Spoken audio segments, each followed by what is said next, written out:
Shri Radhe Radhe. At the end of our previous episode, we stood outside a tiny, humble hut on the banks of the sacred Ganga. To the casual passerby, it was the dwelling of a poor ascetic who possessed nothing. But for Vamshi Das Babaji, it was the most special place in the world because of those who lived within it. Shri Gaur Nitai, Shri Gadadhar, Shri Radha Govind, and little Bal Gopal. For Babaji, they were not mere representations, they were real. Every decision he made revolved around them. Each day began with them and ended with them. They were the center of his existence. When people came to see him, they were convinced that Babaji indeed was conversing with someone, except that the only voice they heard was his own. Yet Babaji's greatest teaching was not spoken, it was lived. Every action proclaimed truths that no lecture could adequately express. That the deity is not merely a symbolic representation of the Lord, but the Lord Himself, mercifully accepting our service in a form that we can approach. That worldly prestige has no value if the heart remains far from Krishna. And that genuine remembrance of the Lord is not something confined to a few minutes of prayer every day, but a state that can gradually embrace one's entire existence. Babaji's entire life became a continuous commentary on devotion, so much so that we are still talking about him many years after he no longer walks this mortal plane. The great preacher Srila Bhakti Siddhanta Saraswati Thakur routinely sent his brahmacharis to render service to him by bringing him essential provisions.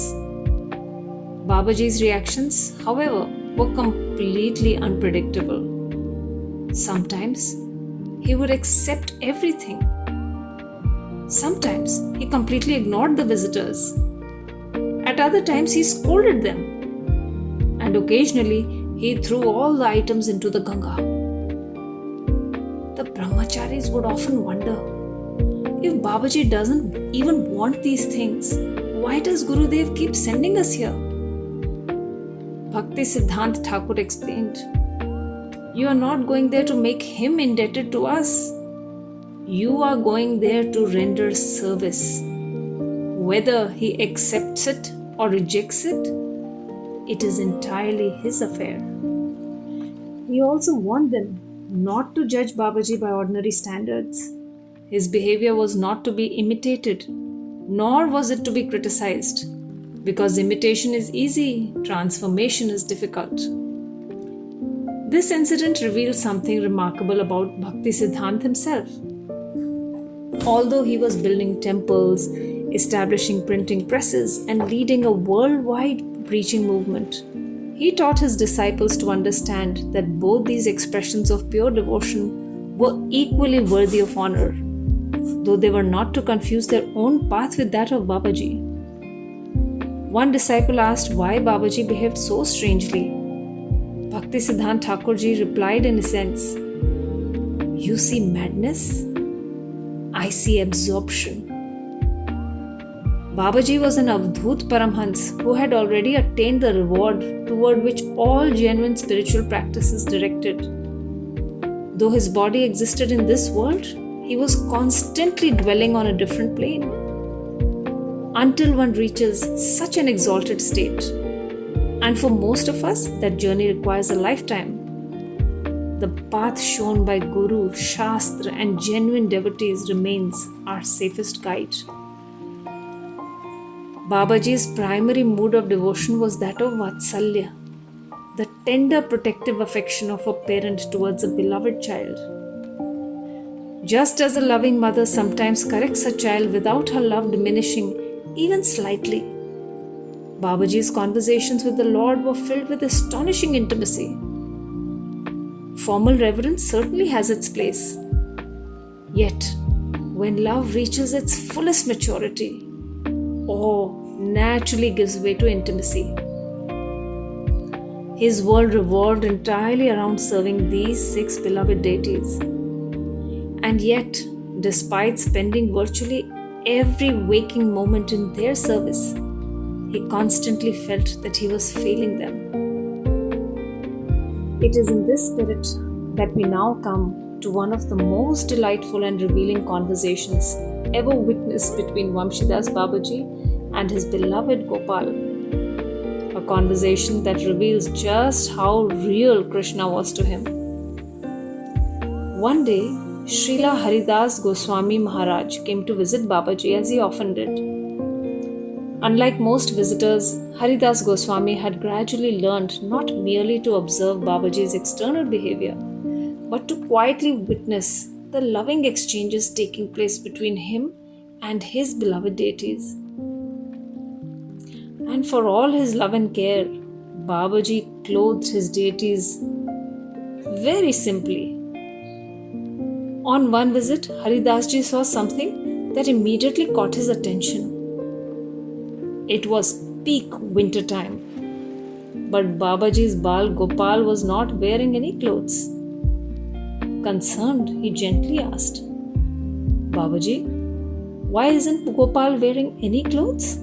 It is so cold." Babaji looked towards little Gopal and replied with complete seriousness, "What can I do? The problem is that he is far too friendly with the mice. They're all his friends. They have chewed away his clothes. Now he has nothing left to wear." There was not the slightest hint that he was making a joke. To Babaji, this was simply the situation. Haridas Goswamiji smiled affectionately. "But Babaji, he is only a child. Children do make such mistakes. Please get him another set of clothes." Babaji replied, "What can I do? I warned him not to become so friendly with the mice. He would not listen.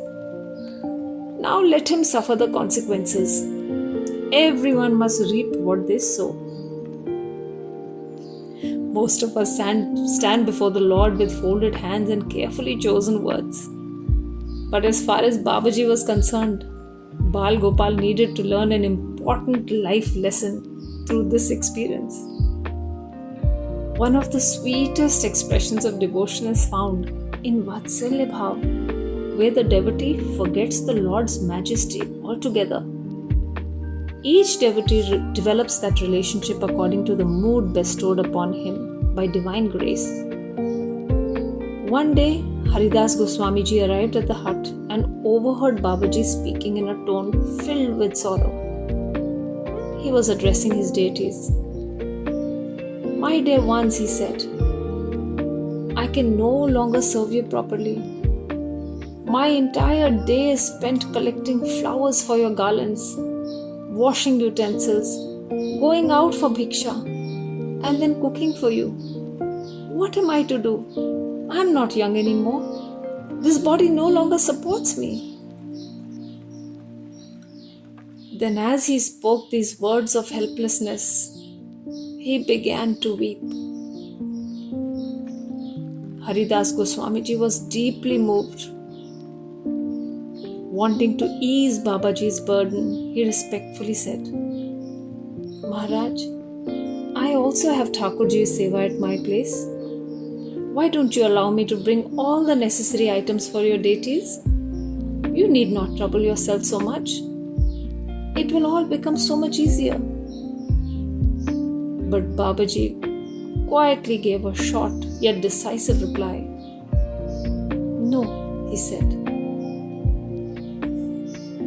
Goswamiji gently persisted, hoping Babaji might reconsider.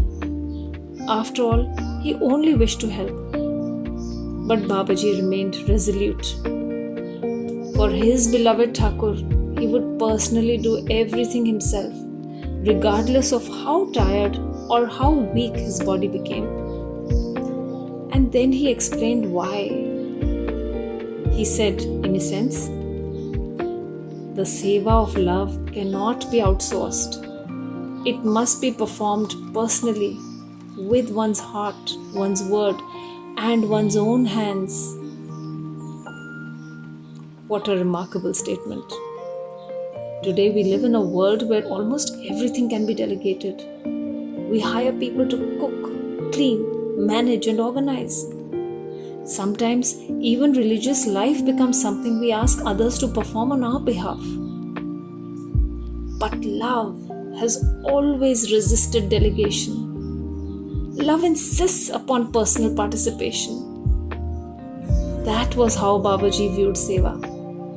The flowers had to be picked by his hands. The vegetables had to be cleaned by his hands.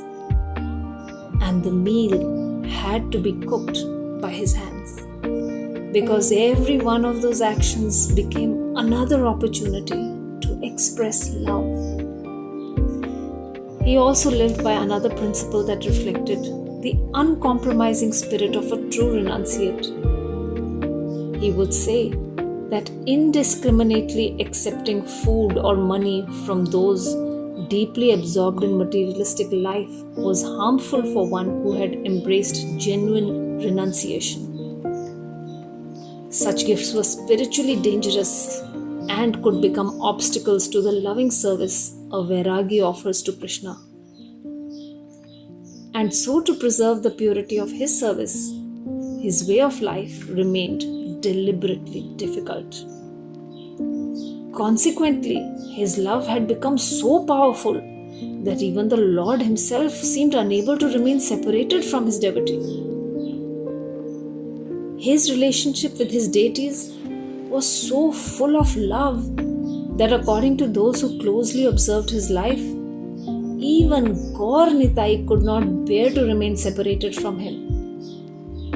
An incident illustrates this beautifully. As was his daily practice, Babaji had gone out to collect Madhukari, begging a little food from different households.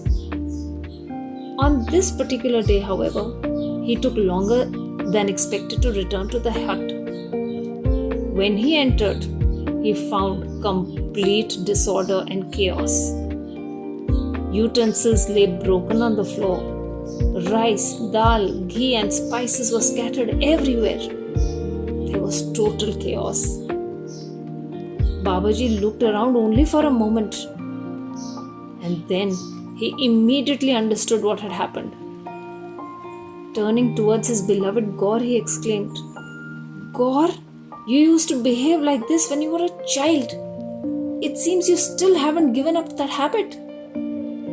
Then, almost like an exasperated parent, he continued, "It was all right to create such mischief in your mother's house, but I am only a poor old beggar. Do you really think this is appropriate behavior here?" One can almost picture the scene. An old saint standing amidst broken utensils, scolding the Supreme Lord, not because he doubted him, not because he lacked reverence, but because in his eyes, Gaurang was as real as any mischievous child standing before him. Then came one of the most delightful expressions remembered by those who heard him. Looking towards Gaur, Babaji complained, "Ye poot hai ya bhoot hai? Is he a child or a little monster? It is for him that I was out begging for alms, and simply because I came back a little late, he has turned the place upside down." Their love was so complete that formality had long disappeared. Vamshi Das Babaji's conversations reflected that spontaneous affection. And yet, there is another side to this relationship. Just as Gaur and Nitai could not bear separation from Babaji, Babaji too found separation from them unbearable. Almost everywhere he travelled, he carried all his deities in 2 cloth bags. However, on one particular journey, he is known to have left Gaur Nitai behind and set out on foot. As the distance between himself and Navadvip increased, his heart became increasingly restless. Again and again, his thoughts returned to the dear ones he had left behind. The longing became so intense that he couldn't bear it. And so after a while, he simply turned around and walked all the way back to Navadvip. By now, perhaps we are beginning to understand that Vamshi Das Babaji was not imagining these relationships, he was living them. Something as simple as preparing a meal for his deities became an offering of astonishing depth. If anyone wished to understand how Vamshi Das Babaji spent his days, they would have found him serving. His daily routine was simple, yet every task was saturated with love. He would first go out in search of flowers because he wanted his beloved deities to wear fresh garlands. This was followed by Madhukari. As a true renunciate, he did not keep stores of food. But he did not go to just any home. He visited only those households that he knew were devotional in nature. Standing outside, he would call out, "Gauranitai, Gauranitai," and the householders would come and offer him alms. Many times, people would also come to his hut and bring him some food items. But more often than not, he would return them saying, "No, no, Gaur and Nitai won't eat this, you better take it back." Often, his shopping consisted of walking through the marketplace and looking for vegetables that had been discarded by the vendors. Perhaps a slightly bruised brinjal or a cucumber no one wanted, a carrot that had been cast aside. Whatever he found, he accepted gratefully. For himself, anything was sufficient. But for his deities, he wanted to prepare the best meal he possibly could from whatever Krishna provided. When he returned to the hut, another extraordinary service began. Every vegetable was washed, then washed again, and often washed yet again. Every grain of rice was carefully examined. He would patiently remove the husk, tiny stones, or the smallest impurity, and then he would inspect the grains again and again and again. To someone watching from outside, it may have appeared excessive, but love rarely measures time. While his hands worked, his lips never seemed to fall silent. He constantly conversed with his deities as naturally as one speaks to the beloved members of the family. Time itself seemed to disappear. As a result, cooking often took an extraordinarily long time. There were days when the bhog was not offered until late afternoon or even towards evening. One day, Srila Haridas Goswamiji happened to visit around 9 o'clock in the morning. To his surprise, Babaji was already cooking. Unable to hide his approval of the timing, he said, "Maharaj, you're cooking on time today. This is so wonderful. Why don't you cook like this every day? That way, your deities won't have to wait so long to be fed." Babaji immediately replied, "I don't understand time. If they have a problem, then let them die of hunger. What can I do? I'm all alone here. I cannot even do my own bhajan and sadhana. Am I their father's servant? Am I their personal cook who must always wait upon them? If they're so dissatisfied with my timings, they must make their own arrangements." Then, pointing towards his deities one by one, he began speaking about each of them exactly as though he were discussing members of a household. Gadadhar should cook for Gaur. Nitai, as you know, is an Avdut, and so he belongs to no caste. He can eat anywhere he wants. I'm not worried about Gopal either. A cow comes here every day. She stands, gives her milk, and leaves. I simply place a vessel beneath her. Her milk is all that Gopal consumes, so he will be all right too.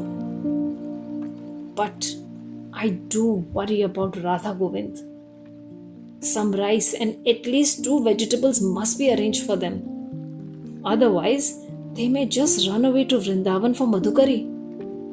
Oh, so I must cook for them. One cannot help but wonder how available must Krishna have become to Babaji that he worried that the Lord might quietly leave home in search for a better meal. Wherever he went, people knew that he was no ordinary saint and showed him great reverence. He carried a hookah with him and used a very strong variety of tobacco that some devotees would procure from him from Kolkata or Navadvip. Now and then, he would ask Radha Govind whether they would like to smoke the hookah.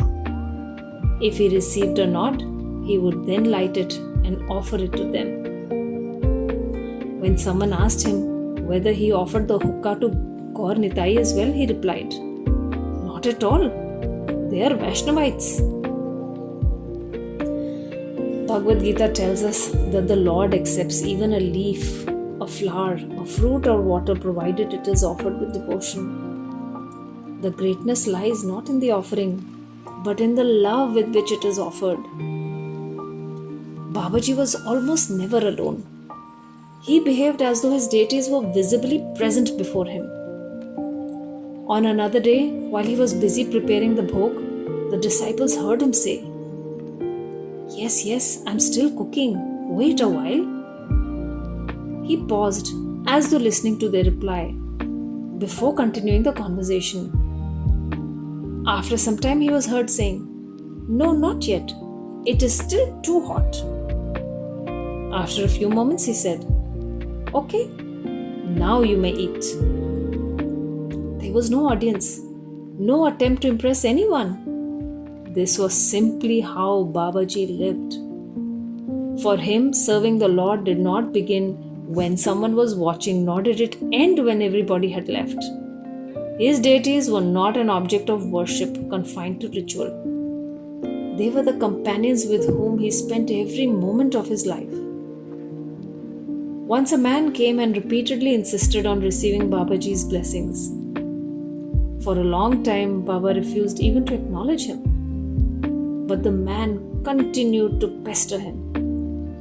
Finally, Baba removed his kaupin or loincloth and told the man to take it. The man was so shocked that he beat a hasty retreat. Babaji had a unique way of discerning who was a genuine seeker.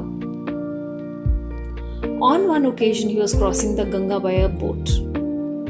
The boatman began to sing a heart-rending devotional song by Narottam Das Thakurji that said, "The spear has pierced my heart. It has neither killed me, nor can I stay alive any longer." The song expressed the deep anguish of separation from Krishna. Babaji became very emotional and told the boatman, "This is simply a song for you, and so you're enjoying the process of singing it. But you do not know the intense pain and emotion behind those words. When I hear this song, I am unable to bear the pain and my heart begins to crumble."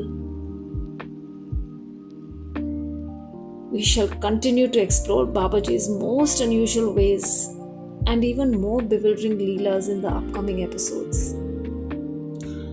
Until we meet again, may Shri Gaur Nitai and Shri Radha Govind bless us with the sincerity to offer whatever little service we can with love, remembering that the Lord looks not at the size of the offering, but at the love with which it is made. Shri Radhe Radhe.